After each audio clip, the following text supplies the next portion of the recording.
Remember, just after the Ford government was elected here in the province of Ontario, it seems within hours, it was really a couple of days later, a couple of weeks later, one of the first announcements they made was to cancel the guaranteed income program, the basic income program. And by the way, that was in spite of the fact that during the election campaign, candidate at that time, Doug Ford, said no, he'd let it continue, and they'll gather the data and then make a determination as to whether or not they're going to continue with this. Well, he didn't do that. He just chopped the whole thing to pieces. And at the time, Lisa MacLeod, who's the minister in charge of that portfolio, said that, well, it wasn't working. There was no data to back up that claim, but that was their excuse, and let's move forward. Well, there is some data now as this program is drawing to a close. A report from the Basic Income Canada Network says that the lives of those participating in the Basic Income Project have actually improved. Lots of positives about what was actually going on here. Joining us to talk about this is Sheila Regehr, who is the chair of the Basic Income Canada Network. Sheila, thank you so much for the time. It's good to have you with us today. Thanks, Bill. Nice to talk to you. Well, it's a novel concept, actually, making a decision based on data instead of just political philosophy, I guess. So that's what you guys are doing. Well, it's certainly what we'd like to see more of. Yeah, no kidding. Well, let's talk a little bit about this, and we're doing this rather whimsically because this is the last month for the project, isn't it? This is the end of the runway for these people whose lives have been turned upside down. First in a positive way, and now the thought of going backwards is really quite worrying. Now, this is an organization that may be new to an awful lot of people, the Basic Income Canada Network. Sheila, how did this come about?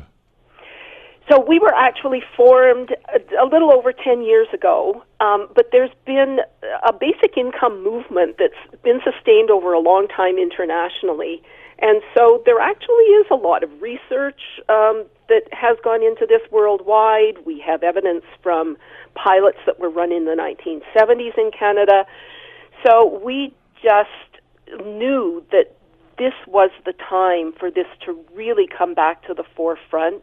That's backed up by, the high-tech guys, a lot of people who are concerned about income security in this precarious world of work. A lot of issues are driving this. What I found most interesting at the time when we started talking to our international colleagues was that Canada's already halfway to a basic income. We provide it to seniors and children, and it works. We just have gaps. Well, that's one of the things I found rather incongruous about the debate about this, to suggest, well, we can't afford to do this. And you're already right.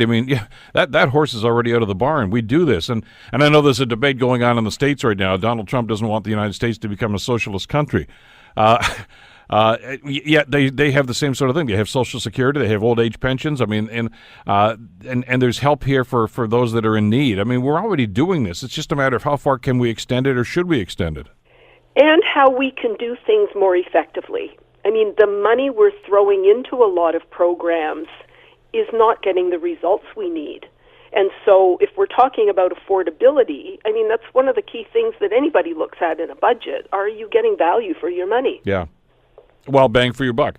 Well, let's talk a little bit about this. Now, you referenced the study that was done in Dauphin, Manitoba some years ago that's at least kicked off the discussion and the debate about this. And it met at that time, if I recall, Sheila, with mixed reviews. Some people saying, well, yeah, maybe it's going to work, but we're not so sure. And it really just seemed to sit in somebody's desk drawer for the longest time before anybody else just started to say, look, maybe we need to revive this idea and do some research on this. Yeah, you're right. Basically, political circumstances changed, and similar to, unfortunately, what happened in Ontario this time around as well, a lot of the information got shelved. And we just didn't really know very much about it until Dr. Evelyn Forget unearthed this fairly recently. One of the fascinating things about her work, though, is that in the 1970s, both in Canada and the United States, everybody was concerned primarily about work disincentives, and were there any. So not only did Evelyn find that this is a red herring, and we really don't have anything to be concerned about on that front, because she was able to use health records and other information in Manitoba in her study, one of the amazing things she found was all of these other benefits. So it enables kids to stay in school longer. It enables new moms to stay home with babies longer. It enables physical and mental health to improve so that you have savings in hospitals and medical care. Okay, but when I hear from the detractors, and you know they're out there, they're the ones that are simply saying, look, we can't afford to do this. We don't see any net benefit to this whole thing. Is part of the problem here, Sheila, that there's a lack of understanding about what this program really is? Because you've heard, I'm sure, the characterization in some circles that say, look, this is just paying people to sit around and do nothing. And that's not fair. That's not what we should be doing. Yeah, and there really is no evidence. There isn't. There is no evidence to back that up. But you have to understand the situations that people are living in, and one of the values of our report in all of the commentary that we receive from people that helps explain, their circumstances and what happened. So, just as an example, we know from the baseline survey that the government conducted that the vast majority of these people entering the program, all of the participants, the recipients and the control group, there was a very high degree of psychological distress exhibited by people. So you don't go from, living a life that has caused you this kind of distress and ill health, you don't turn that around overnight into the kind of employment results that the people are looking for quickly, perhaps. But we have examples in our survey of people who were able to take a little bit of time with the basic income, get their anxiety under control, eat better, get their health improved, and then they can start looking for a job. And then they can try out a few things to find out what really works for them that's going to give them a more sustainable economic future. Well, and we're excluding, and we are doing this at our own peril, I guess, for the sake of this discussion, the number of people that were in this program that actually did work and were working at the time, and some of them 1 or 2 jobs, but not enough to make ends meet. Oh, yeah. Lots of people are working more than one job. They're working intermittent jobs. They're working so hard and really not having much of a life until the basic income came along, and that made all the difference. And one of the other misconceptions, I think, when people read about this is that they think everybody is getting this $17,000 a year or whatever. That's not the case. If you're working and you're making income, you're going to get a smaller amount. And we found from our recipients that even the small amounts made a huge difference to the security in their lives. And makes them, those that were not at that time employed, it makes them more employable, obviously. I mean, if you're healthier and able to go to work, if you're able to afford transit and to get from point A to point B, it makes you a much more eligible candidate for a job, doesn't it? It certainly does. And the rate of people who were able to start or expand a business, I think, was another really important finding. It's significant. And, it's a matter of people, in one case, being able to buy a set of paintbrushes and rollers and equipment to be able to become self-employed and earn some of his own income. This, again, falls into all the stereotypes that we've heard over the years. And this started a long, long time ago. And you've heard some of the derogatory terms, welfare bums, and they class everybody into one big basket here and simply say, well, whether you're on ODSP or something else, you're on welfare. And there are different classifications, obviously, because of different circumstances that people are living with right now. And I think it's unfair to actually throw everybody into one category and say, well, those are the people that are a drag on society. Those are people that are oftentimes, and I've seen some of the stories that you've talked about here, Sheila, that it just, life sometimes gives you a whack in the face. I mean, I know there was one lady that was in the program who was employed and doing relatively well, but, the business went bankrupt, and she's all of a sudden out of a job. You got a mortgage to pay, you've got bills to pay. All of a sudden, they can't go back to school and say, okay, I'm gonna increase my talent level so I can get a different job.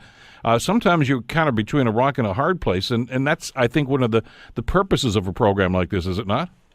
It absolutely is. We want to be able to help people withstand all of those ups and downs that everybody faces I mean, in some cases, we are all in the same boat. It's just if you have more resources, you can weather those ups and downs and those hardships. So what we want to do is prevent anybody from really having to sink so low and to hit rock bottom so that it becomes so difficult to get out. And, you know, that's one of the key findings of the report is that when people have this kind of stability, security, and agency, autonomy, that's the other critical part. It's not some bureaucrat telling you what they think is a good idea for spending your money. People need to be able to control their own lives and how they spend their time and money in ways that work best for them. And it might be different this week than it is next week or next month. And our survey shows that people were able to plan for the future, to develop, you know, different ways of meeting their needs. It's just quite incredible what people will do if given half a chance. All right, let's talk about going forward here. As we mentioned at the beginning of our conversation, Sheila, this is the last month for the program. The people that were involved in this are essentially going to be left high and dry at the end of this month. Who's going to pick up the ball here? Clearly, the Ontario government doesn't seem to have any inclination towards doing this. There was some talk about a federal program. What have you heard? So I don't know what's floating out there in terms of rumors. I know for a while there was a hope that the federal government would pick up the pilot or at least get involved somehow in the research aspect of this, and I'm not sure who has what data at what level. But all along, the Basic Income Canada Network has advocated for a national policy. I mean, when you think about Canada overall, this was a very bold move for Ontario. But Ontario's probably the only jurisdiction that could ever have thought about going this alone. For all of these other things, major policies like our seniors and children's benefits, it takes national cooperation. It takes federal, provincial, territorial, and even municipal governments to cooperate to roll this kind of thing out. So our focus is national. It's on the federal election for 2019. We need to make this a national issue. I mean, the people in this pilot are not just Ontarians. They're like other people in Canada who are struggling. Well, and when we start talking about what might happen going forward here, and I have heard those rumors. I mean, the federal budget's coming out in just a couple of weeks, and there is an election coming up, as we know, this October, and there's some discussion that maybe they might throw this out as in the way of their own pilot project. Now, I don't even know what kind of shape that's going to take, but that discussion is out there. But are you surprised with the information that we have here in the province, and certainly the data that you've gathered here, that more people aren't trying to form some kind of a project similar to this? I mean, it just seems as if everybody seems to think, not everybody, but I guess an awful lot of jurisdictions seem to think this is a really good idea. They were watching to see what was going to happen here in Ontario, and I guess we're waiting to see who else is going to pick up the ball and try to do it within their own jurisdiction. Yeah, I agree. I mean, everybody has a part to play in this. One of the things we discovered in some other work that we're doing that's going to be released later is that over the past year or so, there are a number of jurisdictions who actually have increased slightly some of the ways in which they provide direct cash transfers to people. So this is the way of the future. I think more and more people are coming to learn that.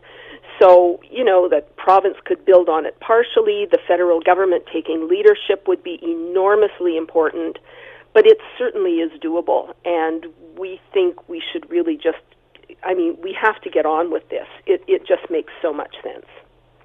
Well, I suggest people get some information about this, and you've got some of that data. Is there a website they can go to get some of the information that you've been talking about here? Yep, basicincomecanada.org. There's a wealth of resources up there. One of the first places we suggest people start is with our primer series. It's, you know, these really short, pithy documents that help you understand what basic income is all about, some of the history, and how it might affect you. Well, and that might be a good start as any, because I think there's so much misrepresentation of what this program is all about and mischaracterization of it, which I think put an awful lot of people on the wrong side of this issue simply because they didn't have a full understanding as to what they were actually doing. Yep. We hope so. Well, Sheila, good luck with this. Building understanding is important. Well, good luck with this. We'll see. Maybe we'll get some good news in this federal budget in a couple of weeks. But we certainly want to stay in touch with you and as we go forward here and just see exactly what's going to happen here. And hopefully there'll be some hope for these people that have been on the program and seen the positive benefit. Thank you so much for this today. Thank you so much. Sheila Regehr, of course, the chair of the Basic Income Canada Network.